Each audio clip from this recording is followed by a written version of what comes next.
ವಿದ್ಯಾರ್ಥಿಗಳೇ 7ನೇ ತರಗತಿ ಗಣಿತ ಅದರಲ್ಲಿ ನಾವಿವತ್ತು ಪೂರ್ಣಾಂಕಗಳು ಅನ್ನೋ ಪಾಠದ ಅಭ್ಯಾಸ 1.4ರ 6 ಮತ್ತು 7ರ ಲೆಕ್ಕಗಳನ್ನು ಈ ವಿಡಿಯೋದಲ್ಲಿ ಬಿಡಿಸೋಣ.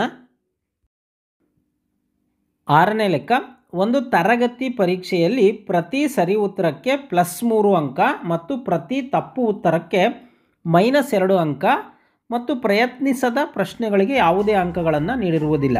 ಅದರಲ್ಲಿ ಮೊದಲನೇದು, ರಾಧಿಕಾ 20 ಅಂಕಗಳನ್ನು ಗಳಿಸ್ತಾಳೆ. ಅವಳು 12 ಸರಿ ಉತ್ತರ ನೀಡಿದರೆ ಎಷ್ಟು ಪ್ರಶ್ನೆಗಳನ್ನು ತಪ್ಪಾಗಿ ಉತ್ತರಿಸಿದ್ದಳು ಅಂತ ಕೇಳಿದ್ದಾರೆ.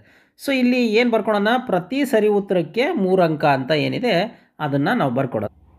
ನೋಡಿ, ಪ್ರತಿ ಸರಿ ಉತ್ತರಕ್ಕೆ ದೊರೆಯುವ ಅಂಕಗಳು 3. ಅವಳು ಎಷ್ಟು ಸರಿ ಉತ್ತರ ನೀಡಿದ್ದಾಳೆ?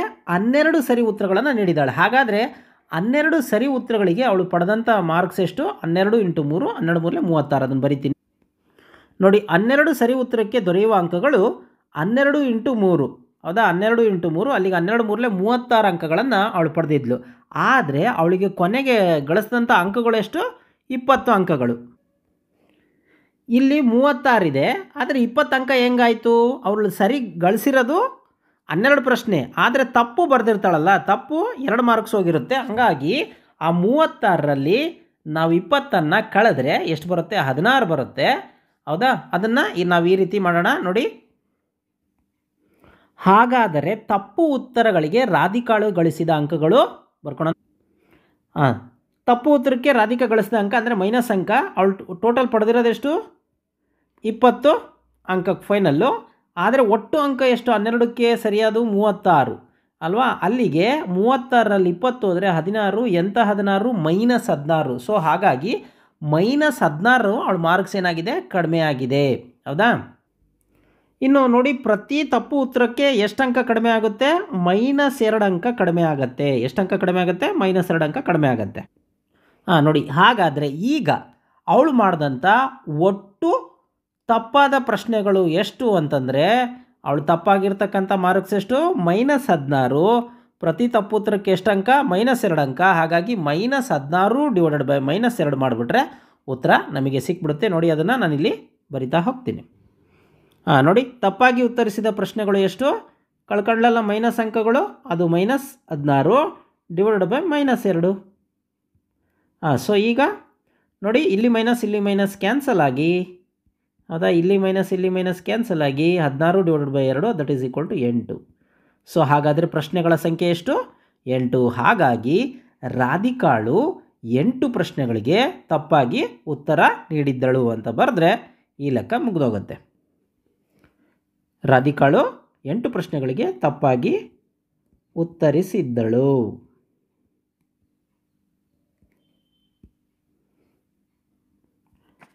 ಇನ್ನು ಇದರಲ್ಲಿ 2ನೇ ಪ್ರಶ್ನೆ, ಮೋಹಿನಿ ಇದೇ ಪರೀಕ್ಷೆಯಲ್ಲಿ -5 ಅಂಕ ಗಳಿಸುತ್ತಾಳೆ. ಆದಾಗ್ಯೂ ಅವಳು 7 ಸರಿ ಉತ್ತರಗಳನ್ನು ನೀಡಿರುತ್ತಾಳೆ. ಎಷ್ಟು ಪ್ರಶ್ನೆಗಳನ್ನು ಅವಳು ತಪ್ಪಾಗಿ ಉತ್ತರಿಸಿದ್ದಳು ಅಂತ.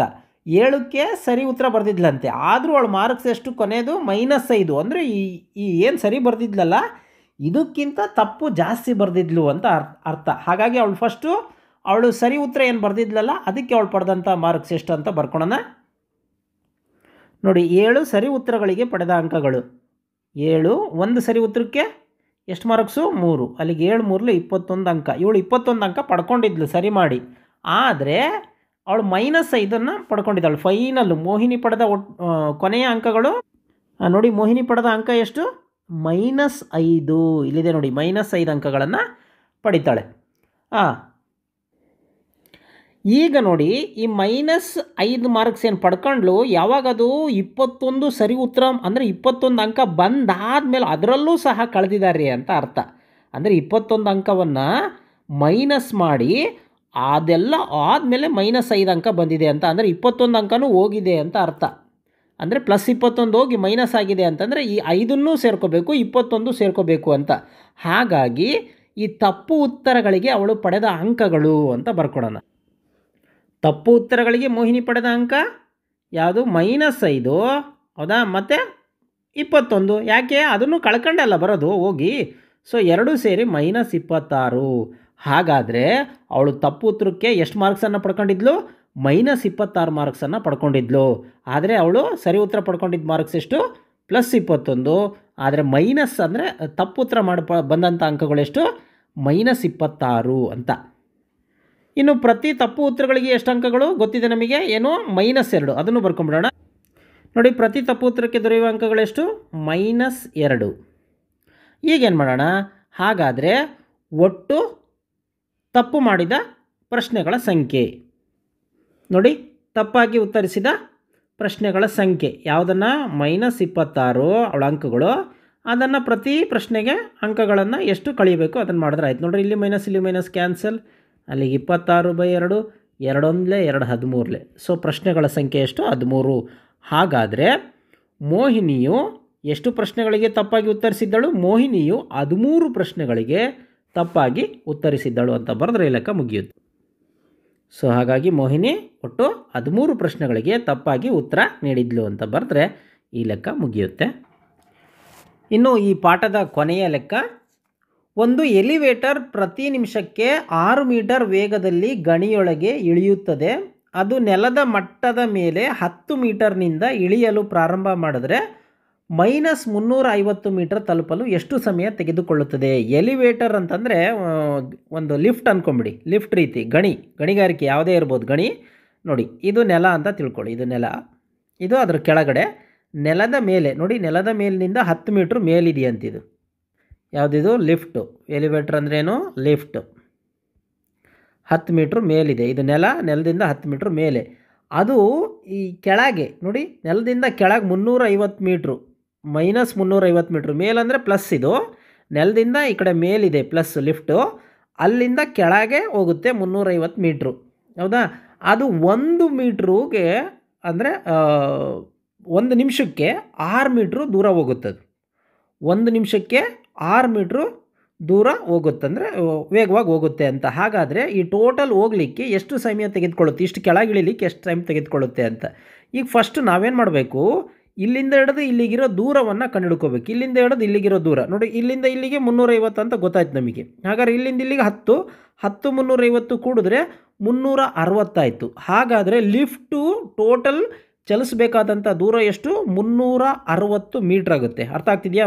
ಇಲ್ಲ 10 ಇದು 350, 350 ಕೂಡಿದ್ರೆ 360 ಮೀಟ್ರ್ ದೂರ ಚಲಿಸಬೇಕದು. ಸೊ ಅದಕ್ಕೆ 1 ನಿಮಿಷಕ್ಕೆ 6 ಮೀಟ್ರ್ ಹಂಗೆ ಹೋದರೆ 360 ಮೀಟ್ರು ಚಲಿಸಲಿಕ್ಕೆ ಎಷ್ಟು ಟೈಮನ್ನು ತೆಗೆದುಕೊಳ್ಳುತ್ತೆ ಅಂತ ಕೇಳಿದ್ದಾರೆ. ಈಗ ನಾವೇನು ಮಾಡೋಣ, ಲಿಫ್ಟು ಚಲಿಸಿದ ಒಟ್ಟು ದೂರ ಬರ್ಕೊಂಬಿಡೋಣ.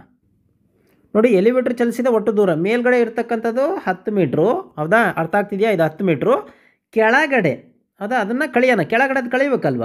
ಎಷ್ಟು -350, ನೆಲದಲ್ಲಿ ಇರ್ತಕ್ಕಂಥದ್ದು -350. ಸೊ ಈಗ 10 ಮೀಟರ್ ನೋಡಿ, ಮೈನಸ್ ಇಂಟು ಮೈನಸ್ ಪ್ಲಸ್ 350, ಅಲ್ಲಿಗೆ ಎಷ್ಟಾಯಿತು 360 ಮೀಟರ್. ಹಾಗಾದರೆ ಇಲ್ಲಿಂದ ಹಿಡಿದು ಇಲ್ಲಿವರೆಗೂ 360 ಮೀಟ್ರ್ ಇದೆ ಅಂತ ಅರ್ಥ. ಹೌದಾ, ಹಾಗಾದರೆ ಇನ್ನೊಂದೇನು ಬರ್ಕೋಬೋದು ನೋಡಿ, ಪ್ರತಿ ನಿಮಿಷಕ್ಕೆ ಎಲಿವೇಟ್ರ್ ಎಷ್ಟು ದೂರ ಚಲಿಸುತ್ತಂತೆ 6 ಮೀಟ್ರು. 6 ಮೀಟ್ರ್ ವೇಗ ಅಂದರೆ ದೂರ ಅಂತಲೇ ಅರ್ಥ. ಅದು ಇಲ್ಲಿ ನಿಮ್ಮ ಕಾನ್ಸೆಪ್ಟಿಗೆ ಅರ್ಥ ಆಗ್ತಿರೋದು 6 ಮೀಟ್ರ್ ದೂರ ಹೋಗುತ್ತೆ ಅಂತ ಅರ್ಥ. ಅಥವಾ ನಾವು ಇದನ್ನು ಹಿಂಗೆ ಬರ್ಕೋಬೋದು, 6 ಮೀಟರ್ ದೂರ ಚಲಿಸಲು